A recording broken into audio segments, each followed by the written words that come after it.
Okay, hello everybody. This is Sharonda, and this is my YouTube channel as well as my podcast, Spiritual Sense. Today is Friday, which is September the 2nd, and in this podcast, I go over topics in regards to the paranormal, occult, and supernatural. So I speak on things such as hauntings, curses, angels, demons, spirit guides, pagan belief systems such as Scientology, Santeria, Wiccan, and voodoo. And so I'd like to start off by saying that this podcast, as well as this YouTube channel, is for entertainment purposes. And if you have a story in regards to the paranormal, occult, supernatural, or you know, want to discuss your belief system, oddly enough, comment below, and I will present it in a future show. Okay. So for today's topic, I am going to speak on demons or demonic presences. This is a re-account of a show that I've done previously, speaking about demons or demonic presences. So I'm going to pull some information up. What is a demon? Well, a demon is a malevolent supernatural entity. So belief in demons occurs in religion, occultism, literature, fiction, mythology, and folklore. So you have a genre of the rigid religion beliefs that entertains the phenomena of demons. There are different types of evil spirits, destructive natural phenomena, specific diseases, is what it has indicated here of what many individuals who believe demons to be. Demons, as it mentioned here, can cause humans to have sinful thoughts and tempt humans to commit sinful actions. So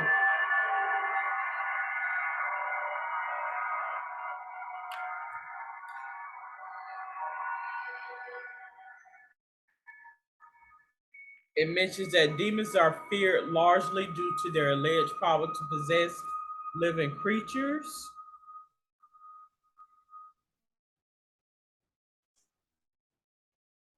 So some people may refer to the metaphor for certain inner psychological process as inner demons, such as when they say that, someone was battling their demons and things of the sort.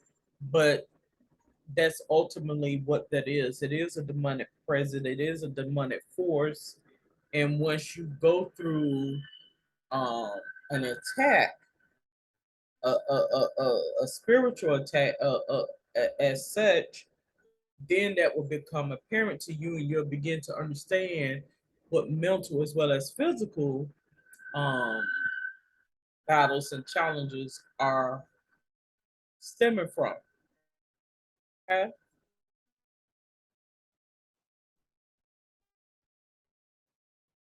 So as you know, on Wikipedia, it goes in depth in regards to um, information that is presented. I'm not going to go into all of this information because it's very extensive. But in regards to focusing on Christianity, well, I'm going to do this one because it has Native North American demons, Wendigo, the Algonquin people, and let me, because I do have how to pronounce.com pulled up. So I want to know exactly how you pronounce this word. I'm going to say Algonquin people, Algonquin. But before I proceed, let me put it in here and we're going to see how to pronounce it.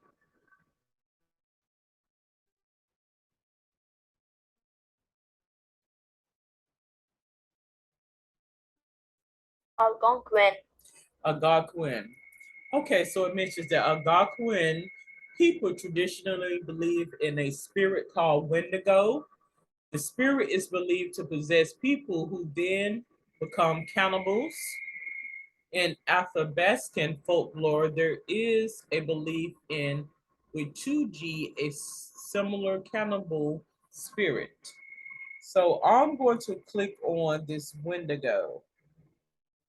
Wendigo is a mythological creature or evil spirit which originates from the folklore of Plains and Great Lakes natives as well as some First Nations.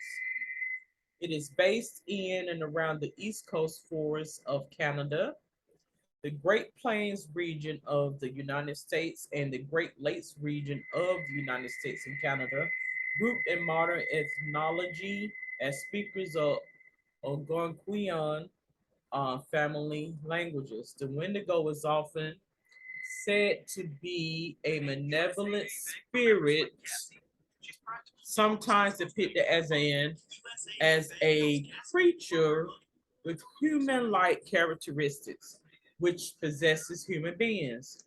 The Wendigo is said to invoke feelings of insatiable greed and hunger, the desire to cannibalize other humans, as well as the propensity to commit murder in those that fall under its influence. It says in some representation, the Wendigo is described as a giant humanoid with a heart of ice, a foul stench, or sudden unseasonable chill might precede its approach, possibly due to long time identification by Europeans with their own superstitions about werewolves.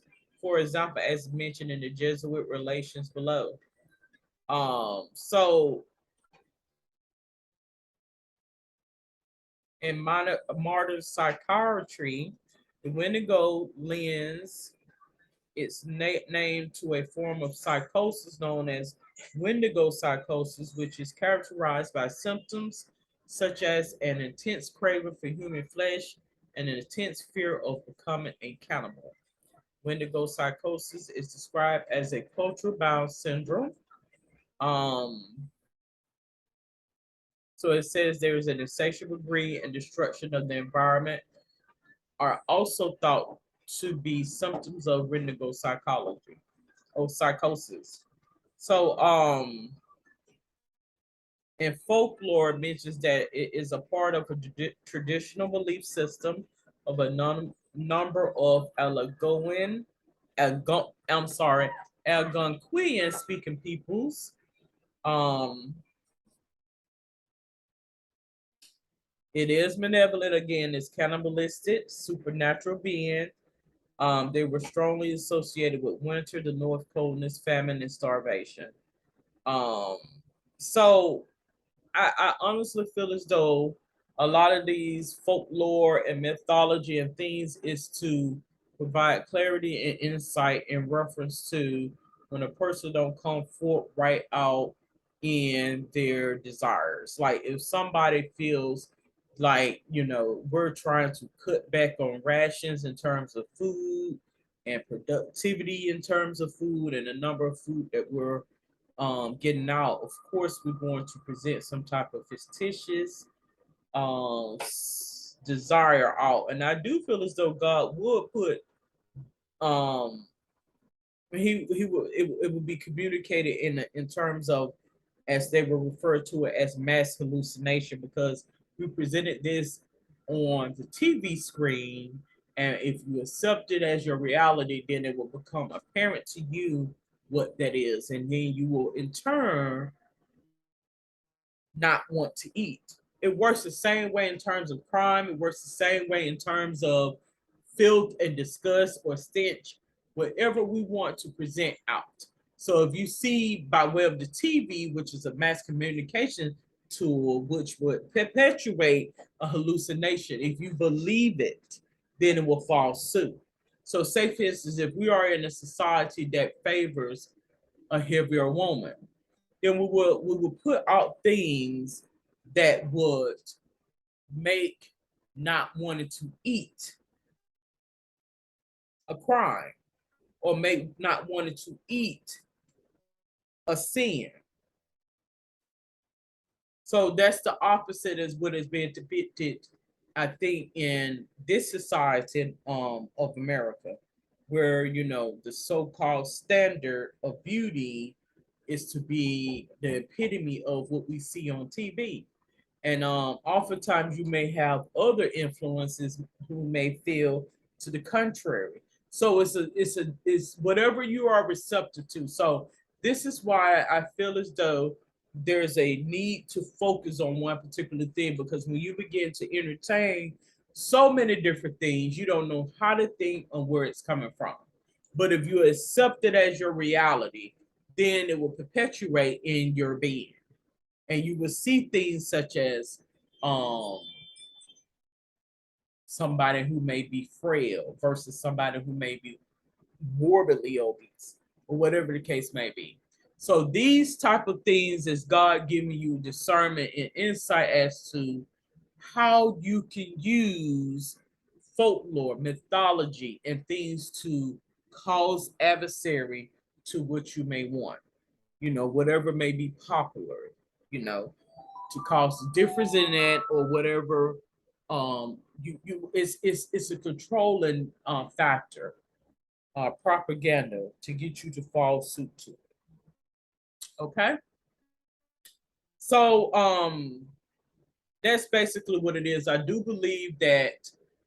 Do I believe in things such as Bigfoot and the chupacabra, which you would often hear about, sightings in Texas or New Mexico and Puerto Rico and things of that nature? Do I believe that those exist? I do. I do. I feel as though it is demonically led. I feel as though it's a rabid animal, is what I feel. And because it has been presented with a disease, it has been taken over by a demon, is what I feel. I do feel as though there are many species on this planet Earth that have not been discovered. And when you hear about the millions of different species, that's a hypothesis of what actually is. Who knows the countless amount of species that exist? We could only take a hypothetical guess. That's what I believe. So when you see things such as the Cooper Cardra, I'm sorry, Cooper Chagra, I think that's how you pronounce it, and things of the sort, it could be something that is being diagnosed or something that was lab tested and released by some mad scientists. I mean, who knows?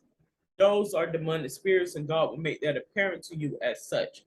I feel as though when we have mental illness or mental concerns, if you believe it, it does exist.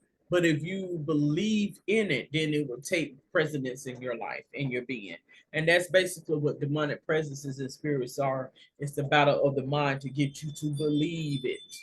The next thing in relation to physical ailments, I do believe it works the same way as a battle for the mind. It's a battle for the physical, as well as a battle for the soul, where a full-fledged demonic possession will take place. And if you continue to fall prey to it, that's when a full-fledged death will ensue. I do believe that.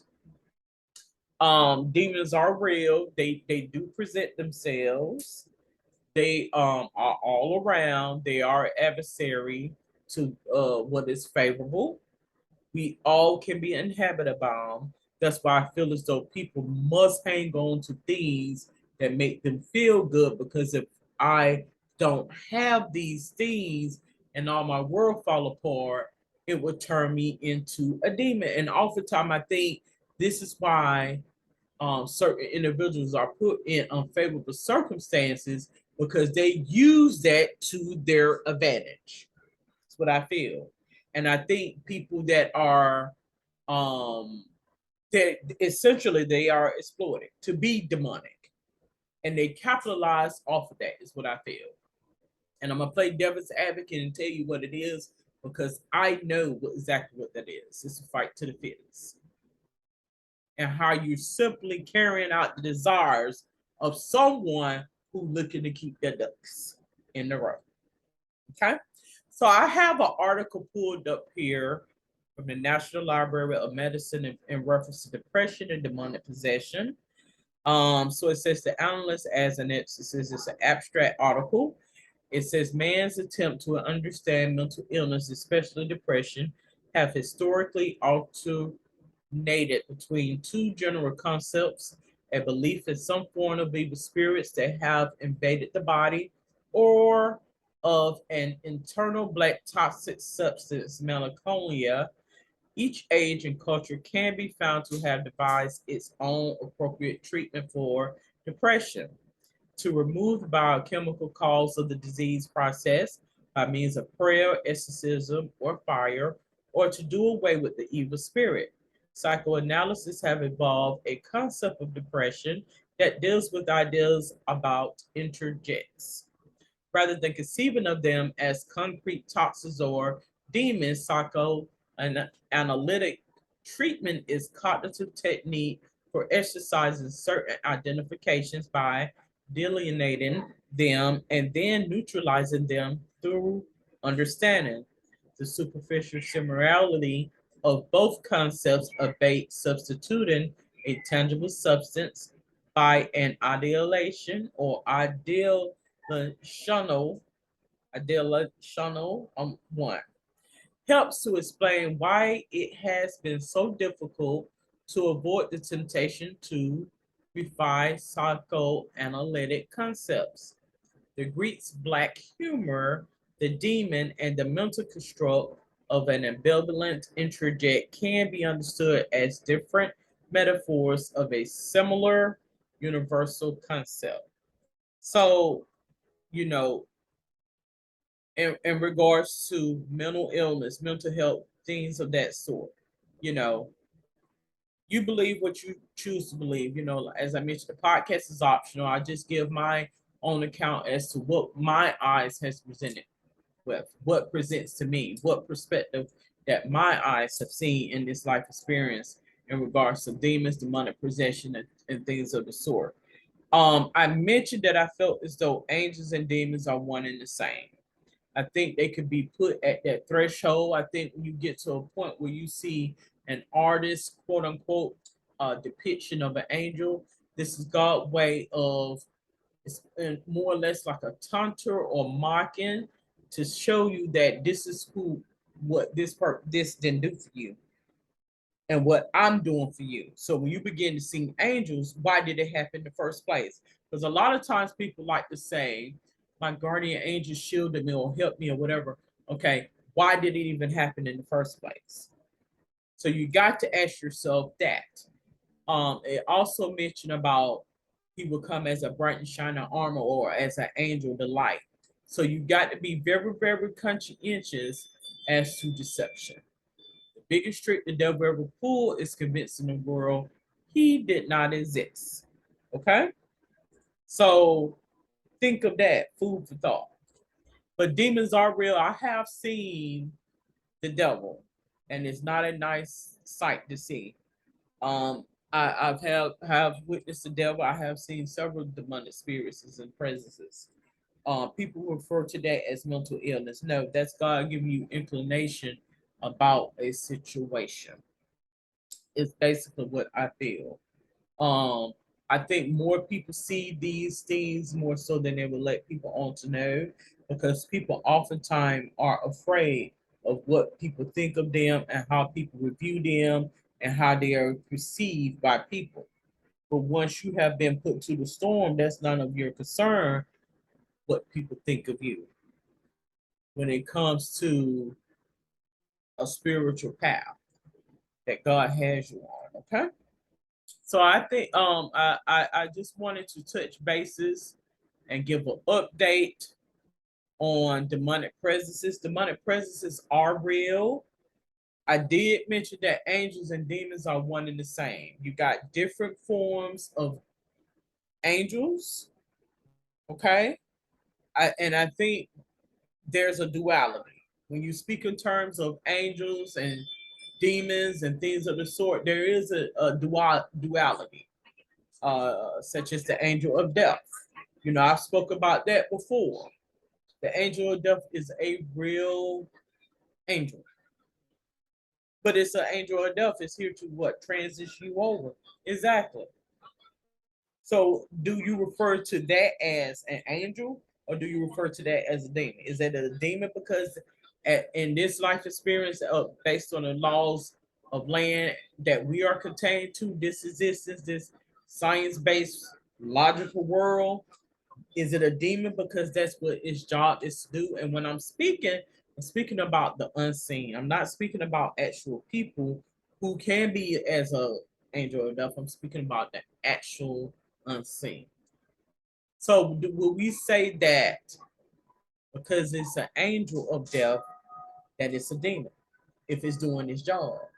It works the same way with angels.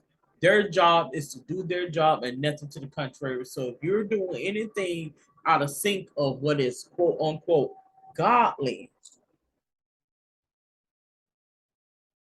okay? So when you begin to see that, this God letting you know this is not what they do, because this is their job. Simple as that. Okay, so I am going to conclude this episode on spiritual sense, speaking about demons or demonic presences. If you have any questions, comments, or suggestions, or no appropriate questions, comments, or suggestions, you are more than welcome to comment below. Until then, you have a safe and wonderful day. Good day.